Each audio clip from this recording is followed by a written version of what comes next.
If I had to start my window cleaning business again from zero, knowing what I know now, I wouldn't try to do more. I would actually try to do less and do it better and in the right order. Most of the mistakes that I made early on weren't fatal. They were simply less efficient than they could have been. And inefficiencies are expensive when you're the one doing everything. Welcome back to Clean for Profit. In this episode, I want to talk about what I'd actually do differently if I started over today. The biggest mistake that I made early on was that I was constantly spinning plates, going from one thing to the next thing. I was prospecting, I was doing estimates, I was cleaning the windows, I was answering the calls, I was scheduling the jobs. You get it. Everything felt urgent, so everything got a little bit of my attention. If I started again, I would take a step back and not do it that way if I could help it. Instead, what I would do is I would work in focused bursts, one thing at a time, and batch them accordingly. And my gut tells me that I would do these in like 2 week sprints. So if I had any margin of time at all, I would take the first 2 weeks of starting my business and do nothing but prospecting. No cleaning, no bouncing between tasks, just simple prospecting activities like door hangers or door knocking. And that matters because, at a realistic pace, actually walking neighborhoods, skipping no soliciting signs, dealing with driveways and weather, you can do 50 to 100 door hangers per hour. And if you work for 5 hours a day, 5 days a week for 2 weeks, first off, your your feet are going to be tired, but that's part of it early on. But that's 2,500 to 5,000 homes touched in that time. And if we stay conservative and say at a 0.5% conversion rate, so one half of 1%, that's 12 to 25 jobs and $3,600 to $7,500 in booked works at like a $300 average ticket, which is pretty conservative. If you were to double that, you'd be at 25 to 50 jobs, which is 7,500 to 15,000. And then once again, at 1.5%, which we've seen plenty of, you would have 38 to 75 jobs, resulting in 11,400 to $22,500 of revenue generated for your business. And you could do that in 2 focused weeks. And that's the beauty of it, is that you're batching all of that effort up front.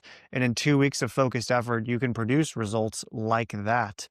And the key to this is you're not trying to clean those jobs immediately.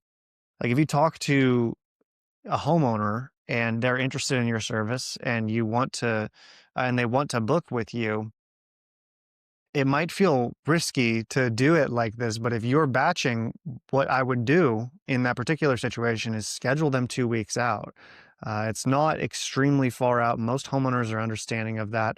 If they're hesitant because of your scheduling timeline, then and you need cash up front, then I suppose you could schedule one. But anything that you do that's not pertaining to whatever you're batching at that time is taking away from your prospecting sprint.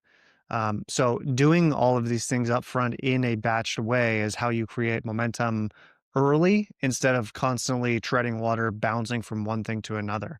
I spent a lot of time bouncing back and forth from one task to another, building the website, following up with clients, reaching out for reviews manually, prospecting, building Facebook ads, doing all of these things at the same time just puts you in a position where you're only doing a little bit of one thing at a time instead of fully saturating the effort and therefore the value that you can get out of any given approach that you're working on.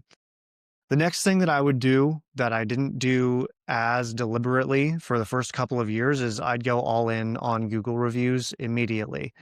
Um, like right away. I waited too long on this, and getting above 100 5-star reviews on Google in your first 12 to 18 months is very doable. And once you're there, the need for late game prospecting, like what we just talked about, doing something like knocking doors or putting up door hangers, just disappears because naturally organic demand builds up, and suddenly you have freedom of choice in what you do in terms of prospecting. You can double down on what worked in your initial sprint if you want. I'm not saying don't continue to do, send out postcards, put up door hangers, knock doors, but it also gives you the opportunity to move into higher leverage channels like using Facebook ads, Google LSAs, or networking with real estate agents or property managers in your area. The bottom line is that standing out from other businesses in your area with your review count and the quality of your reviews gives you leverage. They compound slowly but consistently. And so it takes a lot of work off of your plate in terms of what you have to do further down the line. If I had done this earlier, a lot of my later hustle would have been completely unnecessary when it came to generating ongoing work. The next thing that I would do is I would think smaller earlier on. This one surprised me, but in reviewing, writing up my notes for this podcast, I was reflecting on when I started and kind of realized that early on I was thinking too big. I wanted to build the biggest window cleaning business possible, and that distracted me from building simple, repeatable systems for where my business actually was at the time. And if I started again, my goal for year one would be much simpler than it was. It would be to train two solid technicians, maybe outsource phones and scheduling, and try to work towards the goal of putting myself in a position where I'm mostly doing the estimating and closing. Then I would refine that process, the hiring process, my processes in general for cleaning, customer interactions, etc., with the intention of hiring those things out the following year. It doesn't hurt to have a big vision. I think it's good. And if you're in business for yourself, it's probably because you have a big vision for yourself. But it has to be built on small systems that are repeatable and frankly kind of boring, which goes back to batching your prospecting efforts. You might start solo and think maybe one day I'll hire, but if you batch something like your door hanger strategy or whatever outreach you decide to do up front, you'll either book way out because you're being so consistent, or you'll be forced to hire early. So it's almost like by focusing on the smaller things that you have control over, you give yourself more leverage and more push to actually have to grow. But either way, it pushes you forward instead of keeping you stuck as a solo operator forever. So the main takeaway from all of this is that momentum in a service business doesn't come from doing a ton of things. It comes from consolidating your efforts, trying to secure wins early, and then rapidly documenting and creating standard operating procedures around whatever you find that works. It's going to be experimental. You're going to find and try things that work really well, other things that don't.